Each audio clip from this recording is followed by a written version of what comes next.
Welcome everyone to a special edition Tour Life. We have a exclusive interview with none other than Kristin Tattar. We've been trying to get her on the podcast for several weeks now. Really excited to have the time to be able to sit down.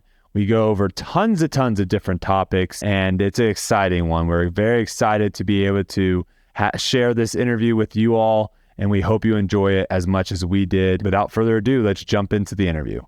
All right, we have Kristin Tattar with us. We are the day before DDO, the same course that you end up winning Worlds at last year. First and foremost, just want to say thanks for joining us on Tour Life. We've been trying to get you on the last couple of weeks. You're a very, very busy person. This is a highly requested guest on the show. Tons of people have been very curious to have. And we actually, before you came on, we were like, you don't really do podcasts that often. It hasn't. I guess no. Yeah. But I mean, I'm honored to be here. Thanks for having me. Yeah, when I have the opportunity, I'll say yes. But like, I'm also known to say no. Yeah, that's fine. Hey, time is a valuable thing. So, I mean, Brodie and I have talked a lot about like guests that we want on. And every time, like when we first started, we were like, can Climo and Kristin would do it? And we were always like, I don't know. So this is huge for us. I'm super excited. Before we jump in, because obviously I have tons and tons of questions to ask you, but before we jump in, first off, just congrats on the crazy start of the season, right? 6 wins already this season. But bigger accomplishment, 100,000 followers on Instagram. Wow. Big time. No way. I didn't know that. Yeah. Congratulations. Massive. Your engagement over there is really, really cool to see too. And it's something that I think going forward for disc golf, it's not just about how you're playing on the course, but also the stuff, people getting behind you. You post a lot of pictures not of disc golf on your Instagram as well. So if you don't follow Kristin on Instagram, make sure you go check her out. Big giveaway too, right? A big bag and full of discs and everything like that. What do they have to do to enter into that? I just want people to comment what inspires them most to play disc golf or just in life in general. It's just interesting for me to read, and I think for everybody else as well. So we can just get all the comments in one place. And if somebody needs some inspiration, they can go look it up.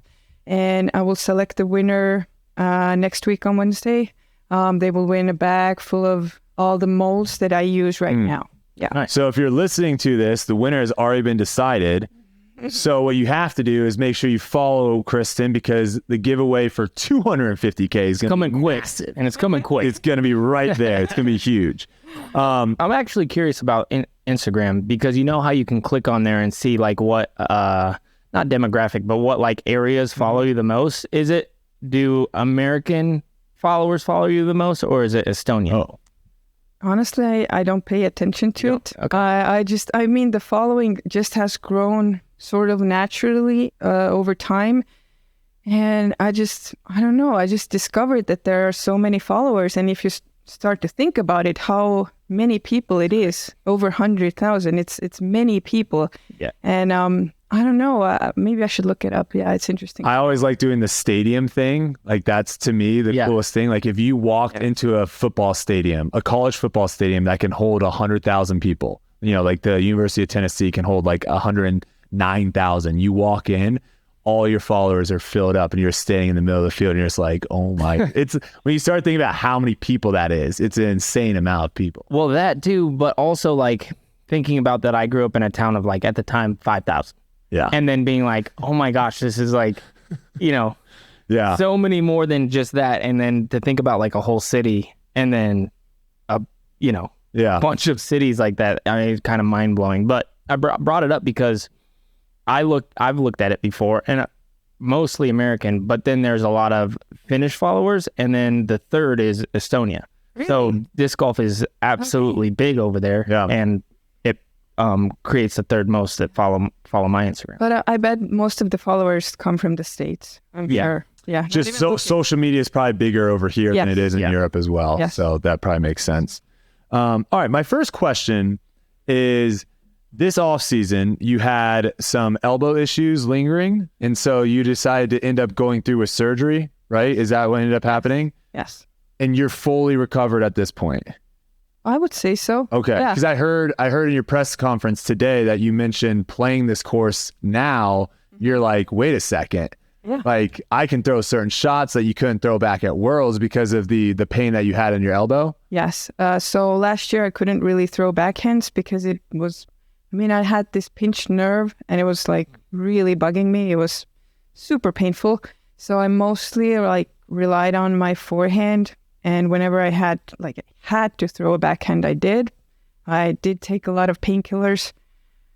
I relied on my forehand and lost a lot of distance due to that. So now, for example, even like hole 1 seems a lot easier because I can get a lot more power with the backhand. This course looks different for me now. That's awesome. It would be exciting to see you play it tomorrow as well. Was there a lot of off-season training? I saw some videos on your Instagram of you lifting weights. Was that something that you've always done, or is that something that you've kind of added to your, off-season training regimen? I've always done strength training, but now I actually consulted a trainer who helped me like put this plan together. So I was following this plan and I had a lot of trust in it because it wasn't just something that I made up, but it came from a professional and it was specifically planned so I can get all those muscles working and like support everything that was done to the elbow. And I think it helped me a lot just to keep myself moving because I wasn't really able to throw anything. And I think it was a great addition for sure. Nice. Yeah, I think having off-season training, that's the time where we can put a lot of work in because obviously during the season, it's a little bit harder to do as much as you can in the off-season, and more during the season feels like more like a maintain, just kind of keep what you got and then build on it again the off-season. So that's great. I know probably a lot of people have already noticed in your game this season a difference than when you were kind of dealing with some of the pain and elbow issues before.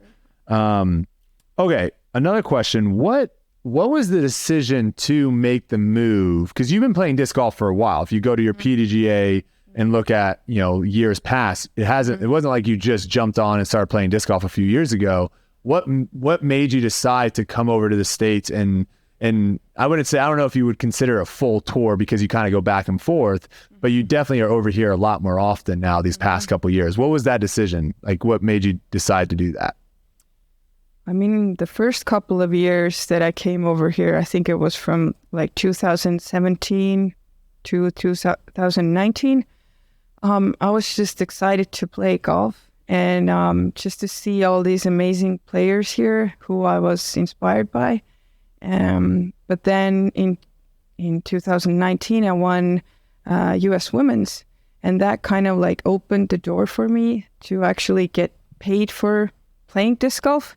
But then COVID came.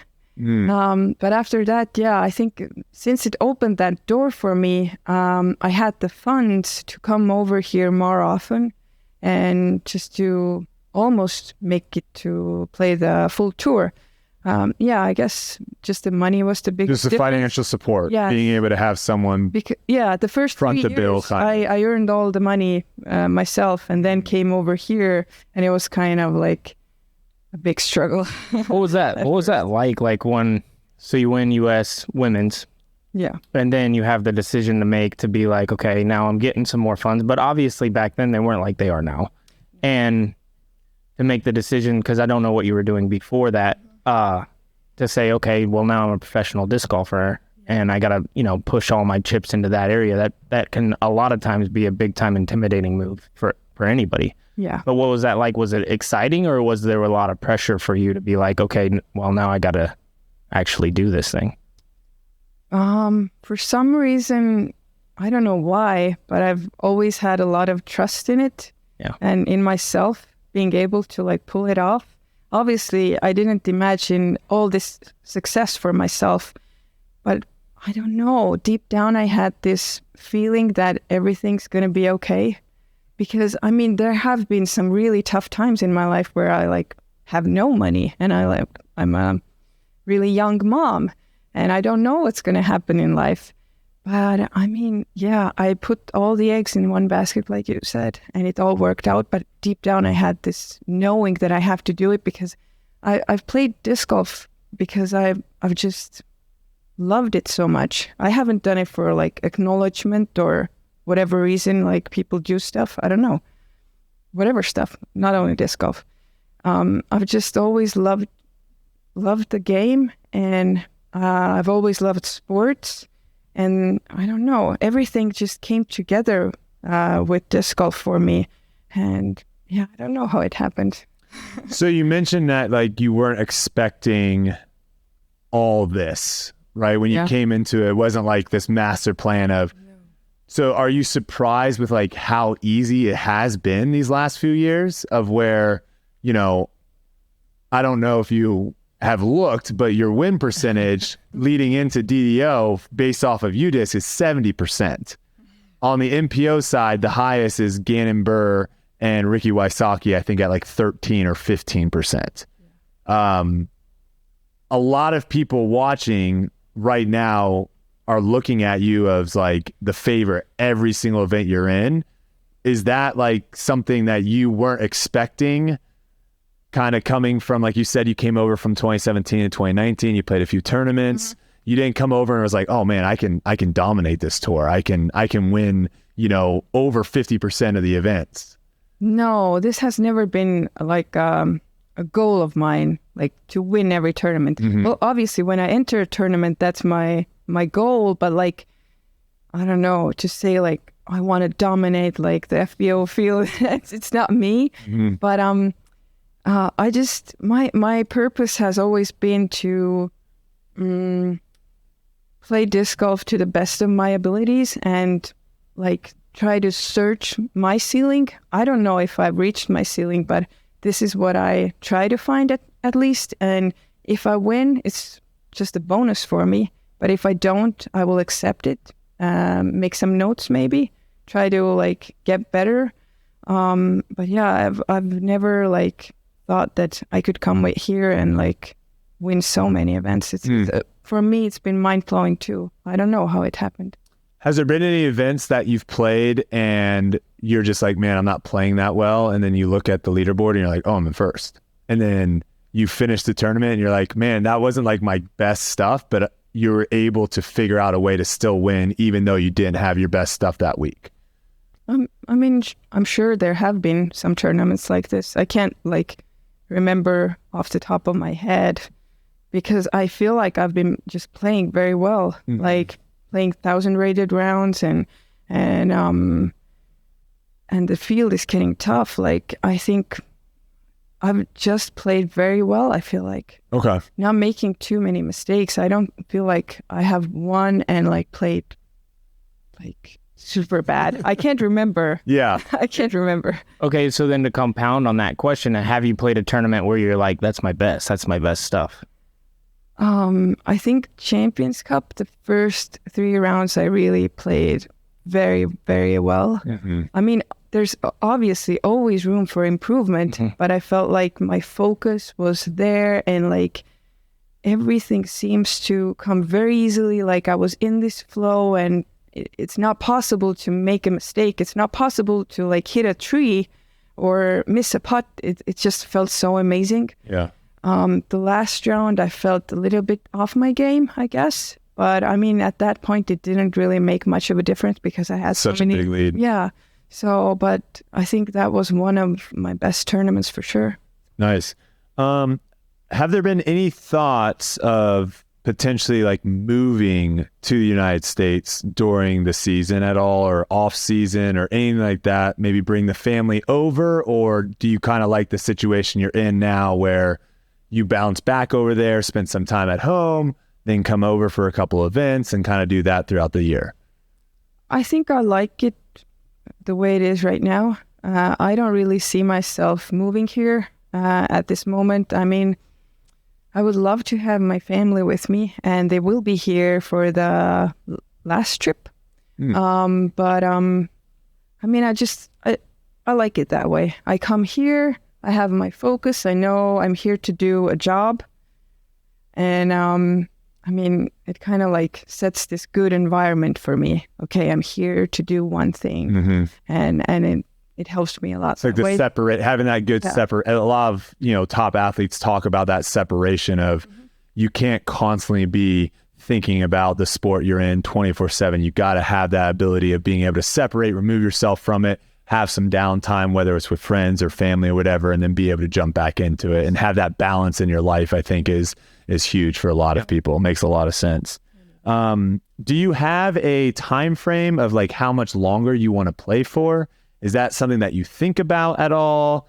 Because you're starting into, I guess, additional question on top of that is, what else do you want to do in disc golf that you haven't already done? Like, what other goals do you have? Like I said, find my ceiling, I guess. Like, I don't know if I've reached it, but I mean, there are some more tournaments I would love to win. I haven't won European Championships, for example. I would love to win a European Championship title. I haven't won European Open. That's also a nice title to get. So maybe work towards like these goals. And I mean, right now I have 2 more years of my contract. I haven't been really contemplating forward from that After time. that, okay. Yeah, but I mean, I will definitely want to stay involved. I don't want to predict how long my career will last. As long as I have this fire in me, I will continue probably. Okay. But if I see that it starts to like fade away, I don't see a point anymore. Maybe I need to find another outlet for myself, because whatever I do in life, I feel like I want to do it with my best effort. Okay. So you don't have like a number in mind. Let's say you win the next 4 World Championships and you're sitting at 5 at that point, right? You don't have a like, ooh, I really want to get that 6, and maybe like you drag on your career a few more years really chasing that 6. There's not like a number of majors or anything like that. You're simply, I'm just going to keep going until... I think so. Because I don't want to set the number. I think that will also put some unnecessary pressure on myself. I don't really need it. Okay. Just as long as I'm playing disc golf, I just want to do it to the best of my abilities. And if it works out for me, it's good. And if it doesn't really fulfill me anymore, then it's time to move on. And I just want to be smart enough to like recognize this moment. Love that. We're not recording on this, are we? No, we're good. It's just everything's going on through that, so we're all solid. Okay, this was kind of a fan question that a lot of people, when we said they were coming on, they wanted me to ask. So, what is the reason behind the blue discs? To me, it seems like an absolute crazy thing, because I would feel like I would have such a hard time finding all the discs I want that are blue, and then if I lose one, then I'm like, oh my gosh, I gotta find another blue. What is that? What started that? Also, well, I think I might know the answer. Then do you have white discs?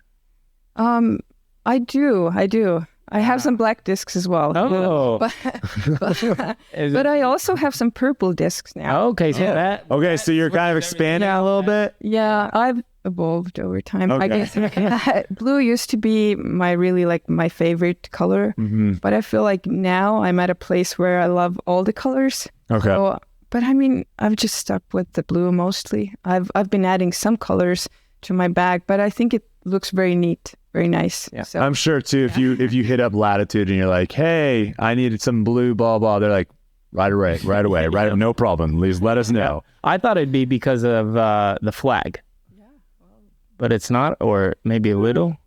Maybe a little, but like, as I said, right now, I don't really care that much anymore, but I mean, it looks nice. Yeah. It does look sick. Yeah. It is a sick thing. There are a couple people too that have, are followers of Foundation or whatever that are also, we have our Discord, we have like a blue team or almost of where it's like they also all bag blue discs and they take photos and stuff. It does look really nice. The one full blue thing, it looks nice. The one that I see the most, the color that's the most where they're like, I like all orange. And that one blows my mind. Orange. Interesting. I'm serious. And then they'll wear orange. Like they'll probably listen to this, but that's the most in my career that I've seen where it's like, no, I only throw orange. I like the rainbow too when they color coordinate all the colors through their bag. Yeah. It looks nice too. It's cool. Okay, so you did mention you are trying to figure out, like, have I reached my ceiling? Is there anything that you can pinpoint right now in your game where you're like, this is something that I would love to get better at? This is something that I feel like maybe I'm missing, whether it's distance, whether it's a certain shot shape. Is there anything that jumps out at you as like, oh, this could elevate my game if I added this? I mean, a lot of things could, probably.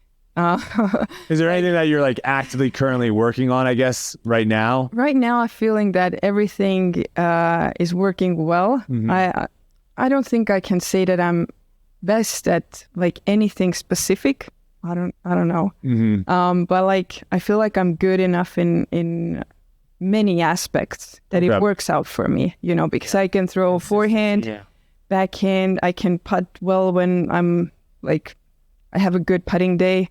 From circle 2, from circle 1.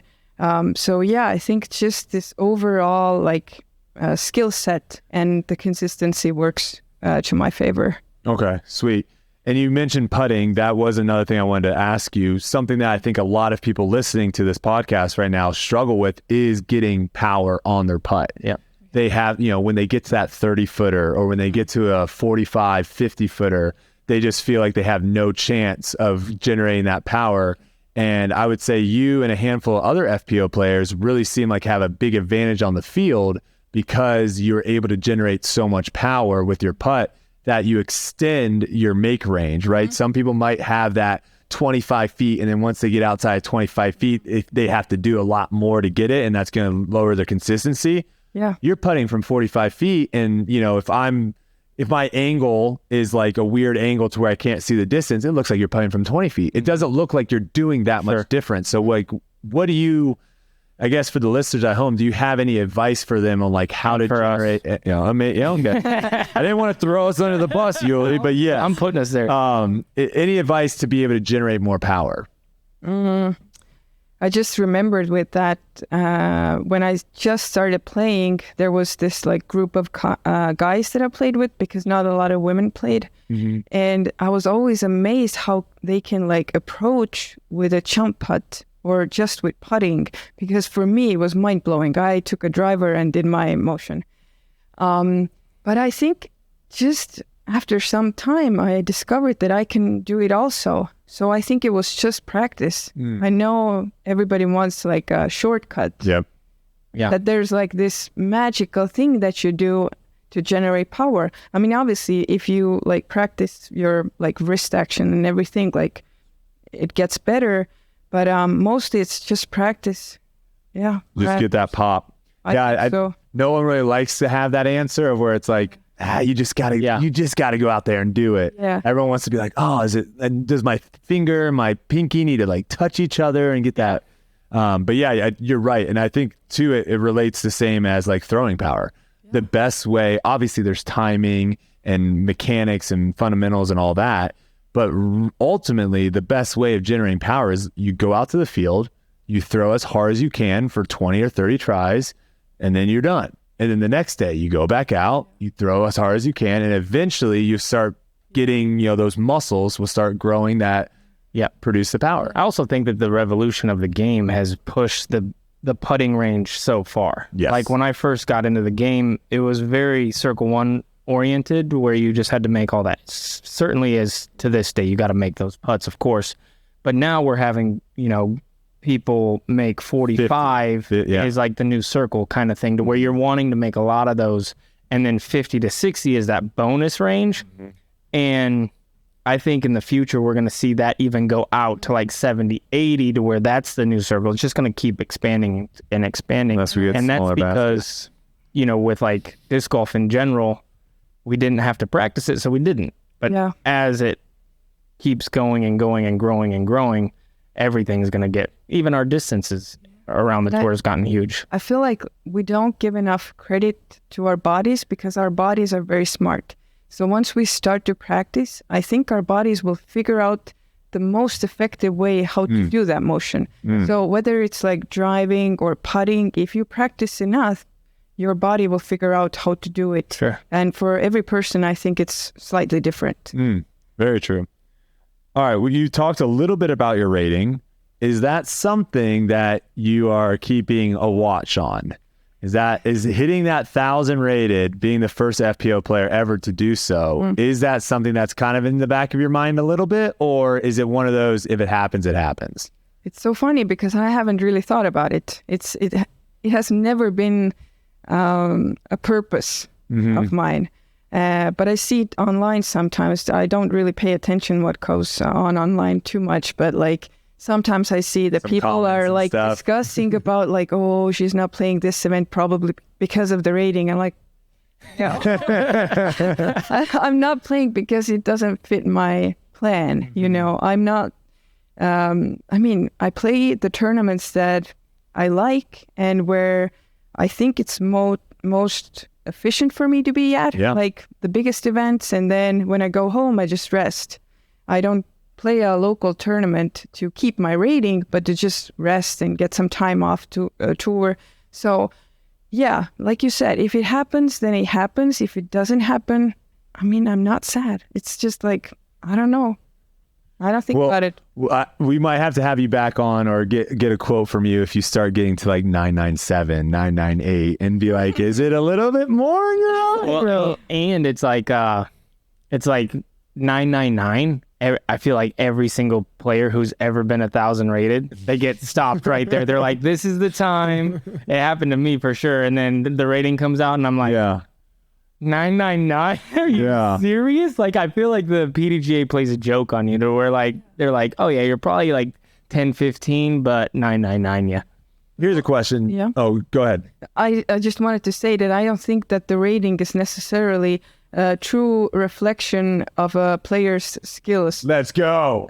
Yes. I don't think... I love hearing that. Yeah, I don't think it's important because my worth doesn't go up because I'm 1,000 rated or it doesn't go down if I'm like 950 rated. So it's not like I'm not dependent on what's my rating. I'm still me and I'm still going to have my skills. So it is what it is. Do you base... Okay, so you might just answer my question, but just curious.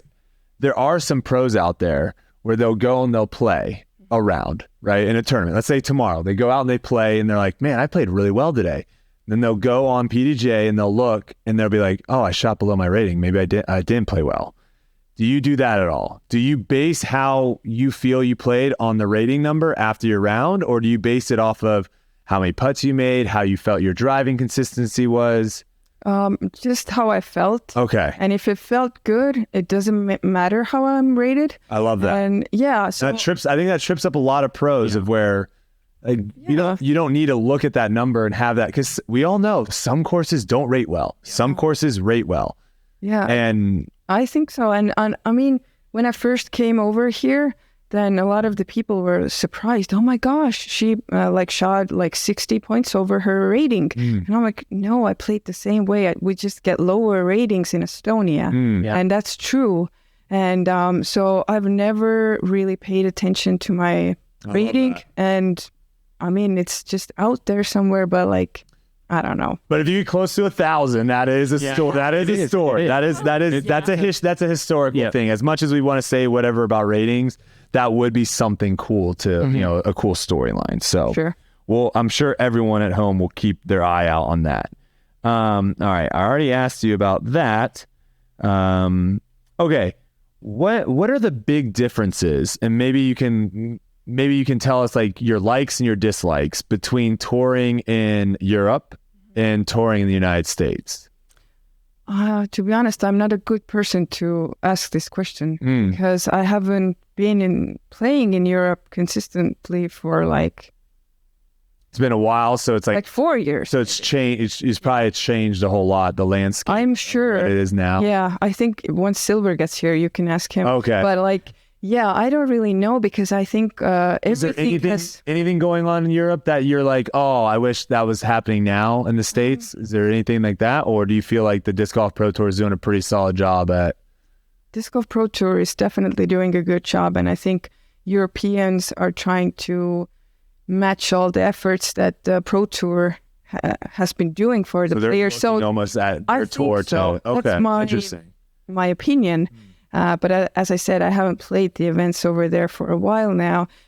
Maybe I have the opportunity next year, but I think everything is getting bigger and better in Europe too, and I'm just so happy to see it. What about like in Estonia, like you don't play a lot of tournaments, obviously, you said that, but what is it like going to the grocery store and stuff? Because I know you're a pretty big deal in Estonia. Good question. And an athlete that a lot of people know about.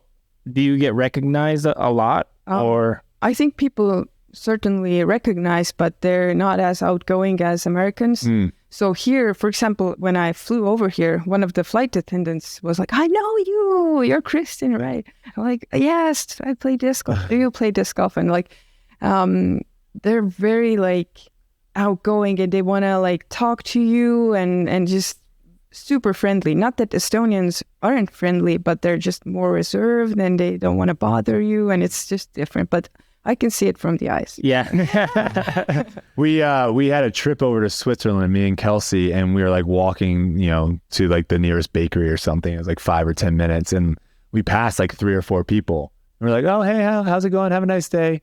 And like no one said anything back to us. And it was like you're saying, it wasn't because they're mean and they want to. It's just not. Yeah. It's not the culture over in Europe a lot. Exactly. A lot of times people just kind of stick to what they're doing, and over here in America, we kind of like to bust our chest down, like, "Hey, how's it going, neighbor?"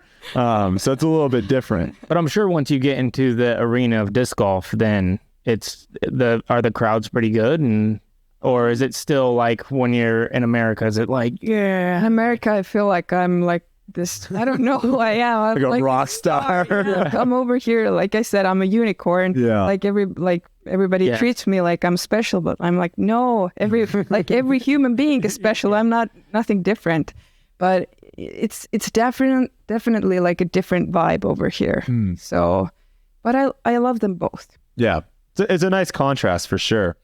Okay, so you recently became a member of the Estonian Olympic Committee Top Athletes Program. I was trying to look at information. Do you have more details on exactly like what that honor means? Like, are they giving you access to training facilities? Are they helping you with financial support? What does that actually mean? Being because the title itself sounds really awesome. Really awesome. Yeah, I mean, we have this program where athletes get like support, and I think it's different support. Some athletes get like financial support. Some get to like visit sports doctors, nutritionists. Oh, wow. Okay. Yeah. Get some help like with all the mental side of the things. And I don't think mine includes like financial benefits. And to be honest, it's very fresh news. So I don't even know. Once I go back, I will have a meeting with them and discuss all the opportunities. So I don't want to lie here. Okay. So, but it's a very good news, and just a disc golfer to be recognized at that level. Yeah. And most of the athletes are Olympic athletes. I was going to say, it seems like it would be, from the title, it seems like it would be like Olympic athletes. Yeah. Disc golf's not in the Olympics. So the fact that they've added you in there is like... Yeah, but there are some non-Olympic disciplines there as well, like even a snooker player, I think, who's doing very well. Oh, nice. Okay. Yeah, and it's a very good program, and I'm looking forward to having that meeting with them and getting to know the people better and the benefits as well. Fantastic. That's awesome. Okay. I kind of want to jump in a little bit on like the FPO course, I guess, side of things, and the design, and how what you feel right now is kind of going, because we talk about the FPO side, and obviously we're not playing your guys' layouts. At DDO we're not playing your layouts, so all we can do is really see your baskets, see the tee signs, see the tee pads, and kind of get a decent idea of what it is. But how do you feel like the evolution has been on the FPO side with course design? I think the courses have gotten longer because I feel like when I first came over here, I remember I was so surprised. I think I played US Women's and I was mostly like throwing putters and mid-ranges. And I was like, is this how they do courses for women here? It was just surprising because it was a lot different. We are used to playing the same layout with the men, which I don't necessarily agree with. I think we are different. And I think men should have like a course that's specifically designed to them, and women should have a course that's specifically designed to us. But so far, I feel like the courses have been playing pretty well. I don't know. I've managed to play all the courses well, and when I'm out here touring, I don't really contemplate about the courses. I feel like it's not my job. My job is to come here, develop a game plan, and I mean, I just try not to think about it. It's you give me a course and I will play it.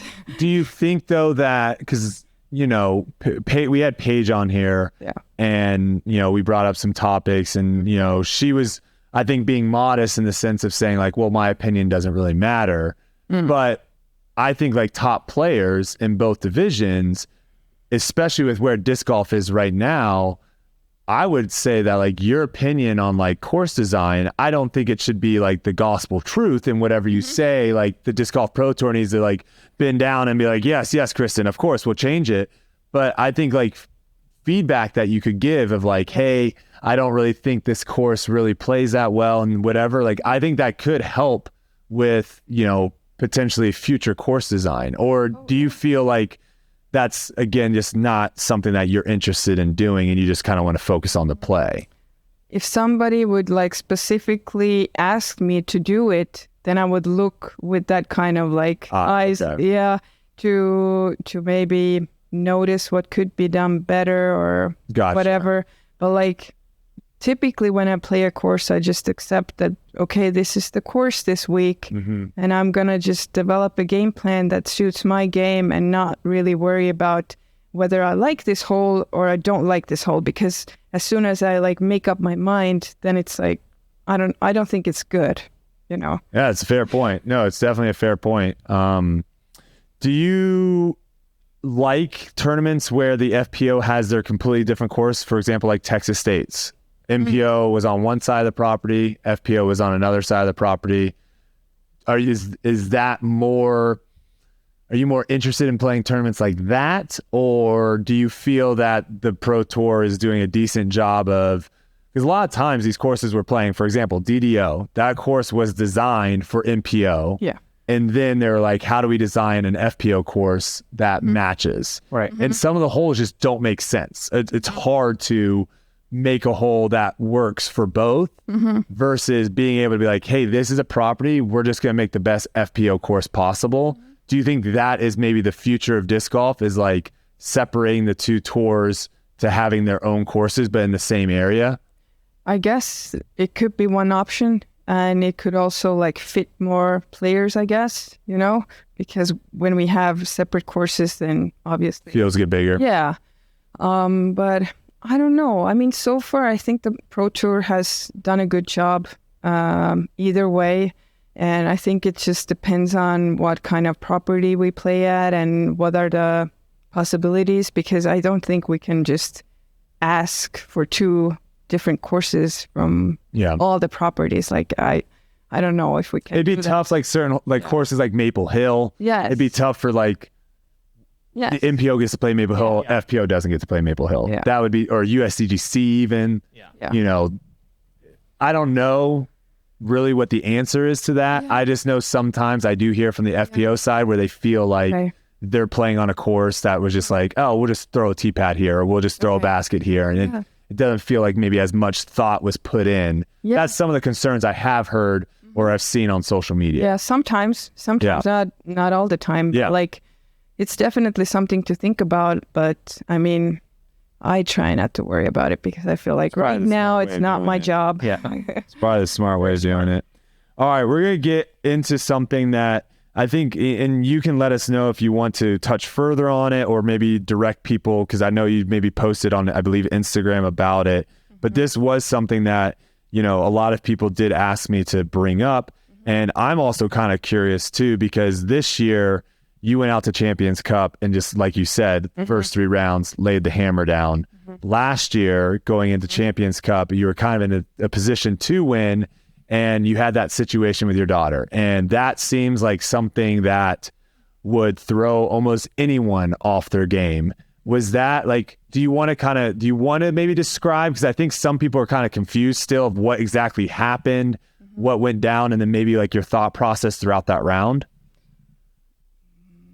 Well, I mean, yes. I mean, I just, in the middle of the round, I was informed that she could not be there because she was not eligible to like caddy, even though, I mean, a player, like, I don't know how to say it, but she was not supposed to be there. Okay. And it's obviously my fault. I should because of her age. She was based off a PDGA ruling. She didn't meet the requirements age-wise for a caddy. Yes. Okay. Yes. Yeah, so my heart was racing, and the word like disqualified was named somewhere. And I was like super stressed, and I was thinking, okay, when they disqualify me, it's so be it. Because I mean, I'm not going to leave her somewhere in the woods. Yeah. I have to walk off the course, and it's okay. But there was this very nice volunteer who took her under his wing, and I mean, I was able to play and finish, but I can't really blame my second place on that. I mean, it's just happened, and I think the last hole, it was just I feel like I didn't even do anything wrong. My layup was just a little bit like off. And then I threw my approach shot, which didn't really get a skip because of a root on the ground. Then I tried to make the putt, but it was just slid off the basket. And then I didn't make the comebacker. I mean, it happens. It can happen to anybody. And yeah, there were a lot of people who were blaming all the stuff that was going on, but I don't like really blame anything. I mean, it was just something that happened, and it actually fueled my fire for this year's event, because I was super like laser focused. If I had like won last year, maybe I would have had more pressure on this year. I don't know how it would play out. Yeah. So I mean, it was just a valuable experience for me. I don't really look back at it with a bitter heart. I just acknowledge it happened. I mean, I learned from it. And now I have new challenges ahead of me. So. Now I won by 17 shots. I think a lot of people too can learn a lot from what you just said too, about how you don't blame what ended up happening on that situation. And you look maybe at, oh man, I missed a putt here, or oh, I didn't hit my gap here. And you look at your game to then, what can I do better next year? I think a lot of times it's easy for us to try to find that out, I woke up and I slept in my alarm, and I didn't have as much practice as I normally do, and that's why I play bad. And you just make these excuses, and you end up never like fixing what actually is the problem. So I mean, that's commendable, because I'm sure a ton of people would have taken the out of like, well, yeah, what do you think I was supposed to do? Win when my daughter is in a foreign country, and she gets, you know. Also, I just want to throw it out there. I think the way that the PDGA handled that situation was terrible. I don't know if they apologized or whatnot. That should never have gotten into if it was an issue, it should have happened on hole 1 before the tournament, before the round started. That's what I'm thinking too, because we had, everybody was there, but I wasn't not informed. I mean, it was my job to know it beforehand. I obviously know that, but like nobody really said anything. So I thought it was a little bit weird, but I mean, again, and let's be honest, there was a lot of weird stuff last year with the support players. Like people were having like people that weren't really caddying in the lot. There was a lot more relaxed last year about who could be inside the ropes, where this year it's very like strict. Your caddy, that's it. Yeah. No one else, which is what they honestly needed to do. So, okay. I do want to ask you a little bit about your practice routine. This is something that, you know, not that many people post about or talk about. And, you know, I think a lot of people at home would love to kind of get a detail of how do you approach like this week? If you want to kind of go through what does a practice week look like leading into a tournament for you? Mm-hmm. So this year I've been playing 1 practice round per day. Last year I did 2. Wow. And that's why my elbow got hurt, I feel like. Okay, a lot of throwing. Yeah, a lot of throwing. And I mean, I obviously throw multiple tee shots just to like figure out what like works for me, forehand, backhand, whatever, like different discs, and trying to figure out what's the highest percentage shot for me on each hole. And probably like, well, Monday is a fun day. Ooh. I usually just rest, but like Tuesday would be, I guess, the most intense practice day where I throw the most. And then I try to like narrow it down, and maybe the day before I just play mostly like 1 shot. But yeah, just multiple throws, a lot of putting around each basket, and multiple like approach shots, and that's it. So you do most of, it sounds like you do all your practicing during your practice round. Yes. You're not going to a field before or after and throwing. You're not putting in the back of your Airbnb or anything like that. You're sometimes. Okay. But not like if I feel like I need to like work on something or my putting feels a little bit off, then I do it extra to gain confidence. But mostly I just practice the course because I feel like I have a lot of confidence in my abilities, and I trust that I've done all the work in the off season. So now I just have to put it, and just execute game plan. Exactly. Yeah. I like it. Yeah. 2 practice rounds in one day. I did that a couple times. I think I did that my first time at D-Glow. Never again. 2 practice rounds at Toboggan. I played with him and Ezra for their practice round. They're like, I'm like, yeah, I'll meet you guys out there. And hole 12, I was laying on the ground in the grass. Like, I didn't go any farther. Like, how are you guys throwing so many shots? Oh, it was hilarious. Yeah, and I think it's one of those things of where, me and Ezra have been practicing that way this whole season. So like you said, your body just builds up to it if you're used to throwing 5-6 shots off of every tee pad. Okay.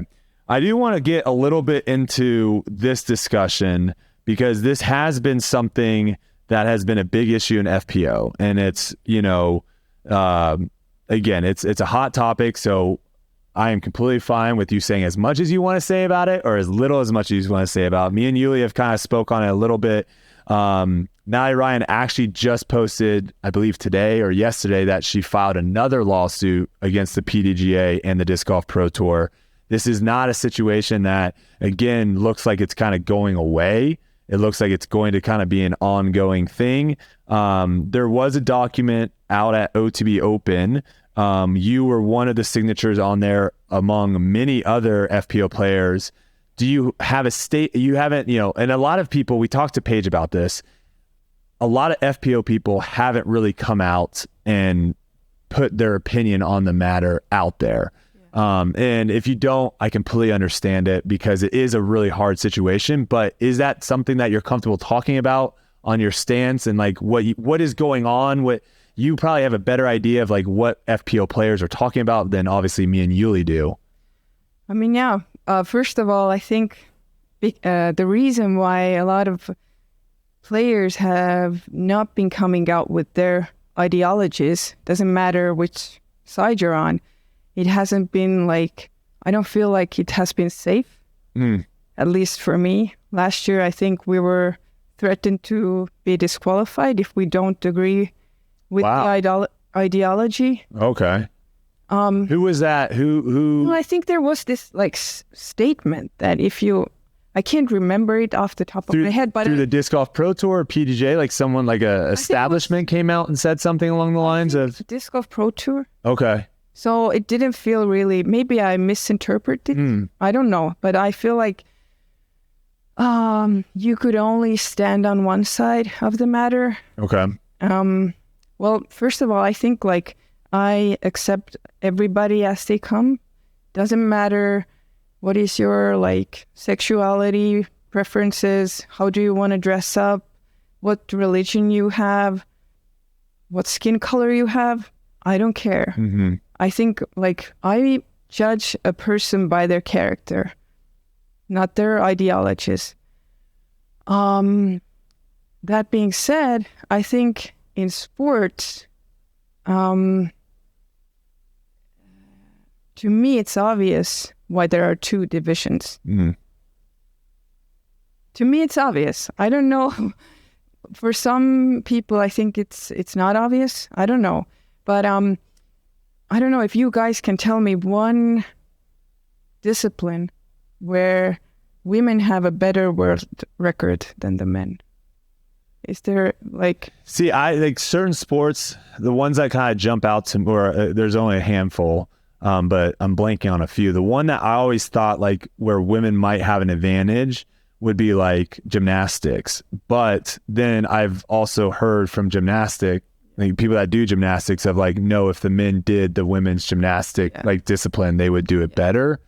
I don't know, but that does seem like there may be some events that are specific for them. Well, yeah, I don't know like the specifics, but if I think but if you look like at swimming, weightlifting, running. I heard running, there could be a world record that is held by a woman, I think. Like on what event? I don't know. I think I just saw it somewhere. I mean, marathon time, 5K. Yeah, it was like a long distance. Oh, okay. Thing. Well, I agree that like if you compare men's like top athletes and women's top athletes, I think women hit the ceiling earlier. I mean, we are designed differently. I feel like women are designed to do their thing and men designed to do other things. Yeah.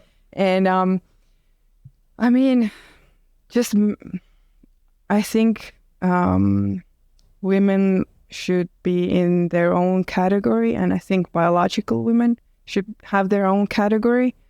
And that's my opinion, and I respect that people have other opinions, but like this is just in sports. I feel like, and in life, as I said, it doesn't matter who you are. I want everybody to succeed, and most of all, I want everybody to be happy. But to be happy, I feel like you have to look inward. You cannot be put that weight on someone else's shoulders. So I cannot expect you guys to make me happy. I have to make myself happy. And when I make myself happy, then happiness comes all around.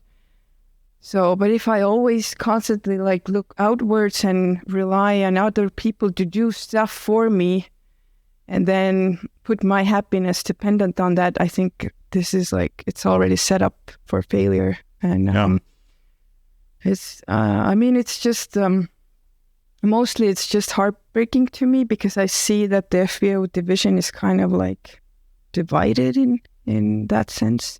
And I feel like I want us to do like, I want us all to be one like happy community so that we can be comfortable on the course with each other. Do you feel like that this year has been different than years past with like kind of people being like, you believe your name was on that thing and my name wasn't, and so there's a little bit of a division? There were some people who were like specifically trying to figure out the names of the persons who like signed the document. And I haven't been really, this is the first time I'm speaking about this. Yeah, and hey, I want to give you props because obviously it is something, like I said, like a lot of people just aren't even willing to have the discussion, and I think that's a big problem. If you have an issue and both sides are scared to talk about the issue, how the heck are you even supposed to solve the issue if no one's deciding to talk about it? Yes, our purpose should be finding common ground. That's what I feel like. And I think we have to be honest with each other. Doesn't matter which side you're on or what your beliefs are, but I want us all to be happy and be able to play disc golf in fair conditions, and just to like respect each other and our views. So yeah, this has been a little bit heartbreaking for me. And after signing the document, obviously some people found out that my name was there. And I saw some comments that Kristin's discs should be thrown into the water and like really nasty stuff. And I've never said anything like this to anybody. And I don't think anybody deserves to have these comments. said to them? My biggest thing, if we're creating divisions, if we have men's and women's, if we have under 15, if we have masters where you have to be over a certain age, we're creating these divisions for a reason. And why is that reason? To me, the obvious answer is we're creating a division for people to be competitive in those divisions. And I guess to just ask a question to you, just to kind of get your idea, because this was also something I was asked like Serena Williams. When she was at her peak in tennis, they asked her like, hey, where would you, if you played against the men, where would you rank? And she like was like, oh, I'd a couple hundred in the world, right? She kind of was just like somewhere in there. We had Paige on here. We talked about this too, about where there is something to be said about people that are willing to put, what maybe some would consider like crazy ideas of where I can do this. I think that's how we achieve something. Like the first person to ever break the 4-minute mile. If that person told someone like, I'm going to run faster in 4 minutes in this mile, people would be like, you're insane. No one's ever done that before. But it kind of takes someone to do that. Do you want to kind of hypothetically, if you were playing on the MPO side on the Disc Golf Pro Tour, do you want to hypothetically guess where you would finish? Because there has been a lot of people online kind of throwing their ideas out. Do you have any guess of where you would if you were playing DDO this week, let's say, on the MPO side? I think it's absolutely delusional to think that I would cash in MPO playing on Pro Tour. Yeah, we can maybe go on a short putter course and maybe test our skills there, because I think there the odds are a little bit better if it's just like approach shots and maybe putting. But on the Pro Tour, I would not cash. I don't think so. Like, I think my placement would be in 3 digits. I would assume. And to be honest, I don't want to be like beating men. I love the idea that there are stronger people in the world who can actually like protect me and be better than me. So I'm not bothered by this idea or obsessed about like beating men. I don't know. I don't even think about it because, I'm a woman and I do like, I think I have success in my own division, but if we didn't have FBO division, there would be no Kristin Tattar coming from Estonia. If we were all playing together. Yes, no, I would. One division. I would not have this career. And I'm so thankful that we have this division. And it has just opened so many doors for me. And I'm so grateful to that. And yeah, that's my thought. I've always thought the FPO side, the way I view it is like the FPO side is a lot more relatable to the people watching, because the distances that you guys throw, the whole length are relatable distances, and the holes and layouts are relatable to maybe the people playing at their local course, whatever. And they're saying like, holy cow, like Kristin just doesn't miss circle 1 putts. Oh my gosh, Kristin's just lacing all these lines.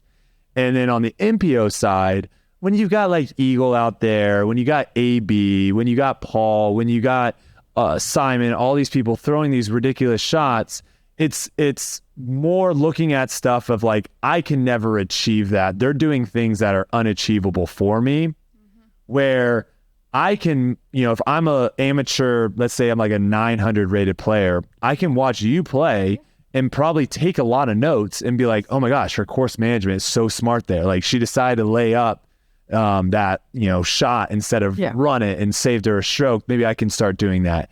To me, like that's a super valuable piece on the FPO side. Do you guys kind of think the same way?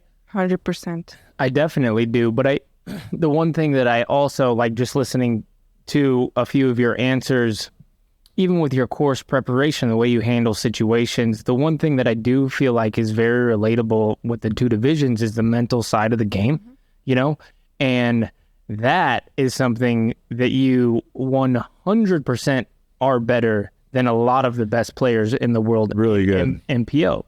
You know what I mean? That is something that everybody can strive for, to have that good, solid mental game, which I know you have, just with like the answers of, even with, you know, what we're talking about with the Champions Cup and that unfortunate situations, the way, just listening to you and the way that you handle that situation, to be like, no, I put that on myself. That was unfortunate for the things that I did, and I learned from it. And then winning the tournament the next year, obviously you did. Like, that's not like something that, well, you know, that's a generic answer sometimes for a lot of people. And so I feel like that is something that everybody can strive for. Yeah. Yeah, I just shared this quote on my Instagram that like, what you think did not work out for you, in fact, worked out for you.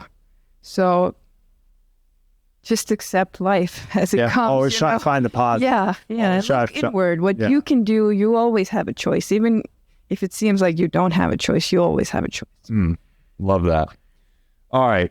A little bit, last disc golf question, I guess, and then I've got a few fun ones. So Paul McBeth right now is over in Europe playing a lot of European tour events, and has, obviously, we've discussed the tournaments he's played in. If he wasn't playing in those tournaments, we probably wouldn't be talking about them on the podcast.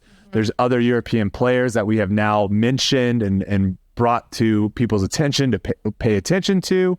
What are your thoughts on that? Do you hope that more events end up happening in Europe in the future, of where more Americans are going over, and like maybe not 50-50, but you know, right now 2 events is what I would say the majority of the touring players. You have Sula and the European Open, and then all the Americans are coming back. Would you like to see more in the future?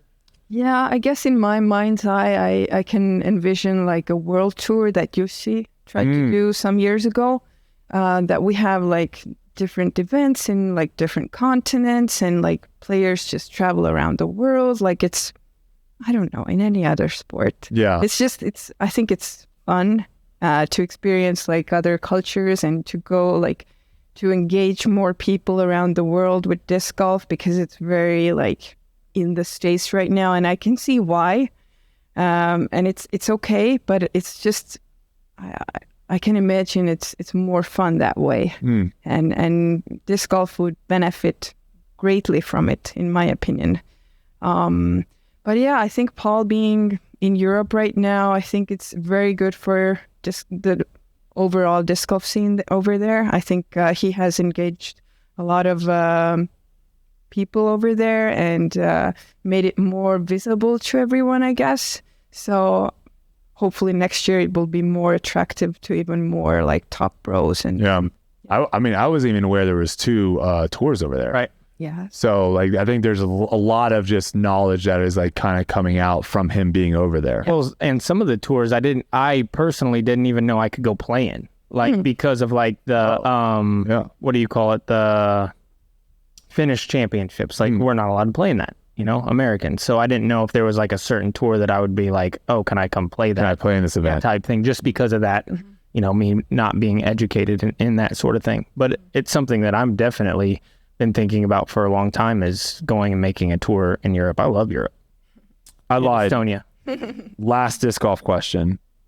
What advice do you have with someone that is dealing with like crowd anxiety? Some, you know, when the cameras show up, when the gallery gets bigger, you know, Uli kind of mentioned on a little bit, you never seem to be flustered. You never seem to be like the moment is too big. What advice can you give to maybe someone that, you know, they're playing a good round and then all of a sudden the Disc Golf Pro Tour, you know, camera shows up, or they're at a local B tier event and they play really well the first round and now they're on lead card and now there's a few people watching? Like, what has helped you kind of, you know, because we all get anxious. The idea that no one gets nervous is insane. If someone says I'm not nervous about something, that just means you don't care. Yeah. If you care, we all get the butterflies. We all get nervous. What has helped you to kind of get rid of those and push through them? I guess the reason behind behind the anxiousness is what we have to discover or ask why we have this anxiety, and go really deep and and to see, what is the reason behind this? Because I think we all have anxiety in some areas of our lives. And I've been doing a lot of work related to this. And I have this strong belief that a lot of things start from our childhood. So there are some ways to go back and like sort of try to like dissolve this feeling that creates this, because I think inside, even though you're a grown man, there is a child in there somewhere who might be hurt. And then sometimes we act like children, you know. But but if we heal that part in ourselves, then less and less stuff start to bother us. And then we can see behind our egos, we can see that we are actually all one, that everyone is a person. We are just trying to figure out life here. What is there to be nervous about? Nothing. Good point. I mean, there's no... Yeah. I think something that's helped me a little bit too is just like preparation. You know, if you're going into a test that you did not study for, you're going to have that like, oh my gosh, I'm about to puke. Yeah. Versus if you go into a test that you know you've prepared, obviously when you sit down, your heart rate's going to go up a little bit. You're a little nervous. And then when the test comes, you're like, I'm ready for this. And then you can kind of push through. Yeah. So that also can help. But I love that point of, if you're anxious in life, if there's stuff that you're, really like can't solve, look at other areas of like, what is causing that? Yeah. Yeah. I think dig deeper, like you said. Yeah. There's something for sure. You have something that you are carrying with you that you don't need anymore. Yeah. And you are able to get rid of it. But of course, preparation is a big part of it. But I've also seen players who like prepare very well. They don't really miss any putts during the training session and then go out there and they're just all over the basket or like something goes on. One of the things in sports too, with the anxiety, sometimes once you accomplish the thing you're trying to accomplish and you get past that anxiety, that's also like the gratifying feeling that you chase. You know what I mean? Like if it didn't mean anything and you didn't get those feelings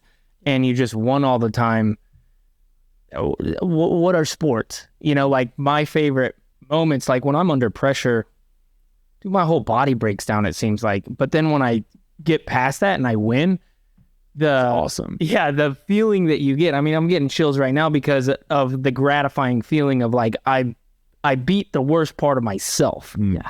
And that's really what I think sports are about, is pushing yourself to a place where like you work so hard to get and you know it's so hard, and then you get past that point and then the feeling you get is just like keeps us coming back. Yeah. It makes all the practice and work and all that stuff worth it. So you have to face your fears. Otherwise, if you just shove them down, it's going to get worse and worse and worse. Yeah.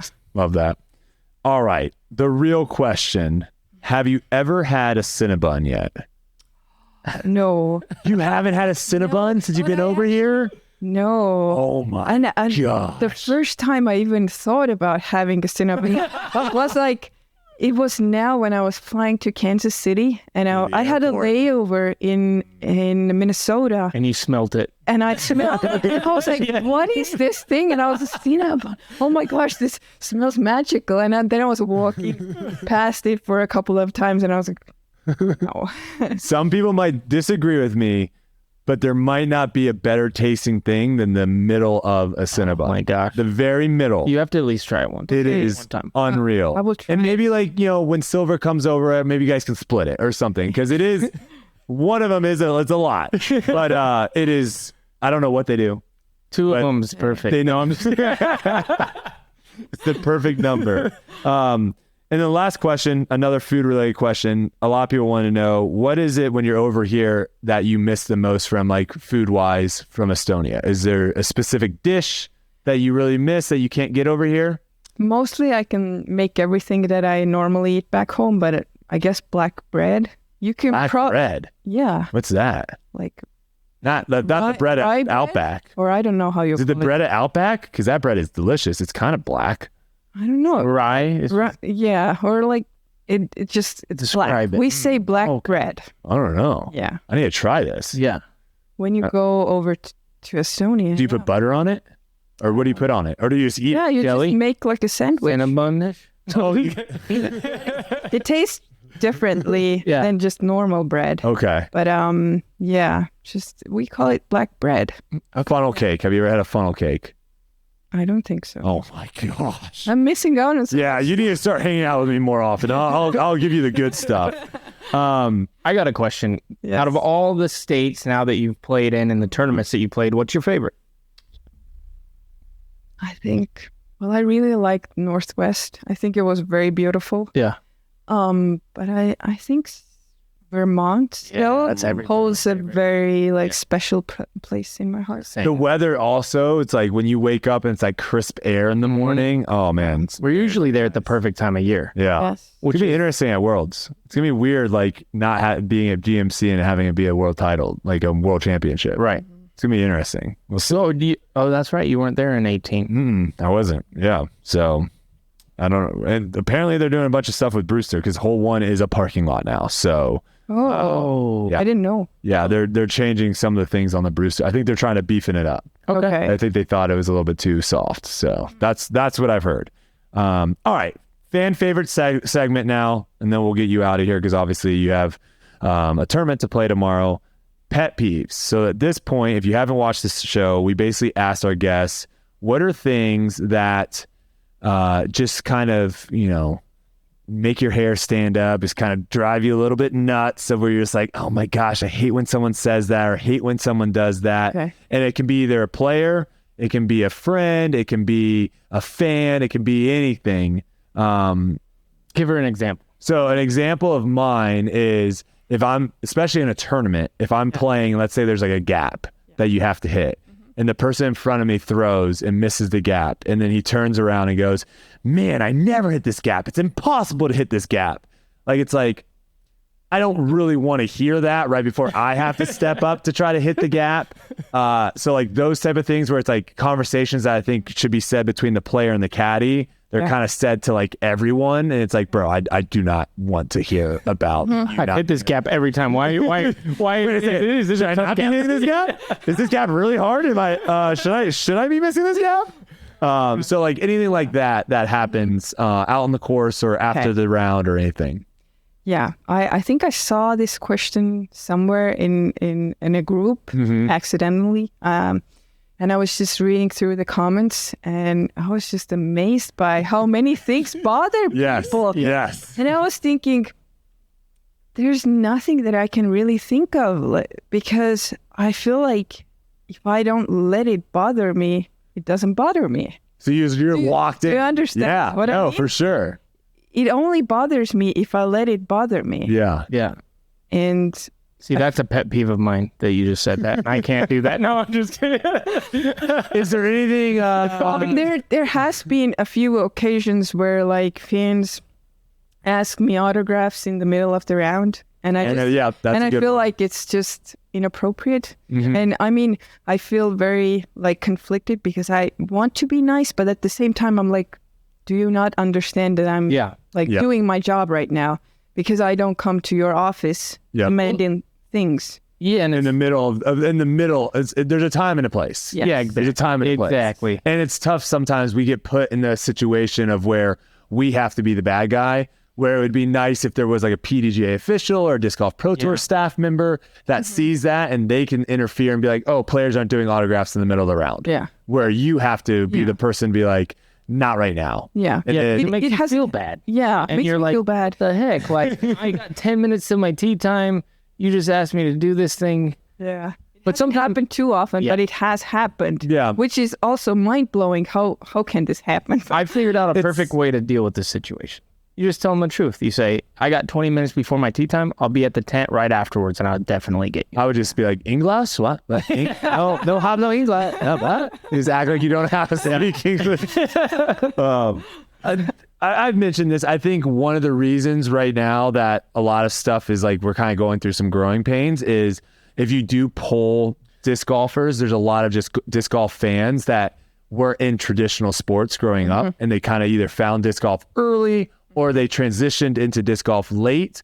And there are just some things, if you've been around sports your whole life, that you realize, like when you're watching a basketball game, when the player comes out on a substitute and like sits down at the bench, not a good time to ask for a selfie, right? They're in a game. And I just think there's just some growing pains with some people that they're just out there and they're like, oh my God, it's Kristin Tattar. And they don't realize that, oh, there's a time and a place. And I think the Pro Tour's done a better job of like letting people know, like, this is the autograph spot.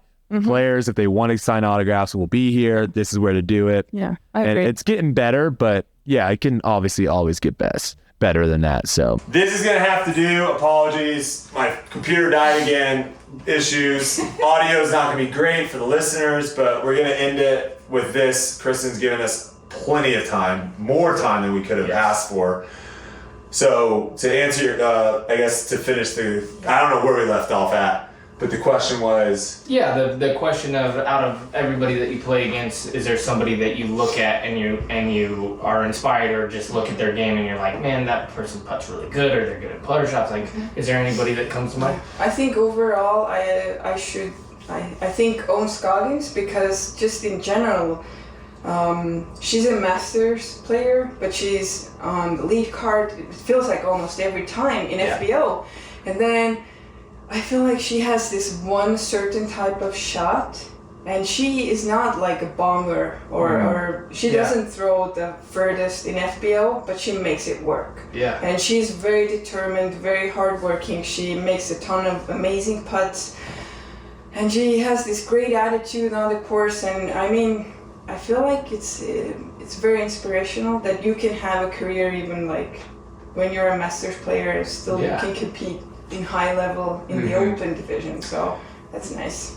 The way I view her when I watch her play, it's kind of crazy because it's not just a one-time deal. She, like you said, she's consistently there, but it feels like the way she acts, it feels like she's having the tournament of her life. She's like, oh my gosh, I can't believe this is happening. Like, but she does it consistently. But like the way that she's just super bubbly, happy, outgoing, it feels like she's just happy to be there. And he's just like, I'm playing insane, so I'm just gonna live in the moment. And then it's like next week, you're like, she's back in lead cards. She's back in the moment. Doing the same thing. So she's super enjoyable to watch as well. And we kind of mentioned off camera a little bit just how cool her putting is, where she just is not afraid of any putt. Every putt she steps up to, she's like, I'm gonna make this putt. So, all right.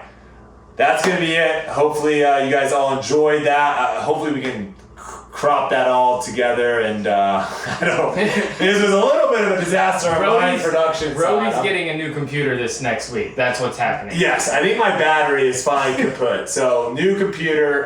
Kristin, thank you so much for taking the time. I appreciate it. I think everyone at home will really appreciate your thoughtfulness and just your time that you've given the podcast. I know a lot of people had a lot of interest in hearing what you say, and we wish you the best of luck the rest of the season, and you're always welcome back. So whenever you want. And we said once you get to 1,000, but now I feel like once you have a Cinnabon, that's when you're coming back. That is true. Whichever happens first, Cinnabon or 1,000, we need to have you back to get an answer of exactly how you feel. So, all right, that's going to do it, guys. Thanks so much for watching Tour Life. We'll see you next time. Peace.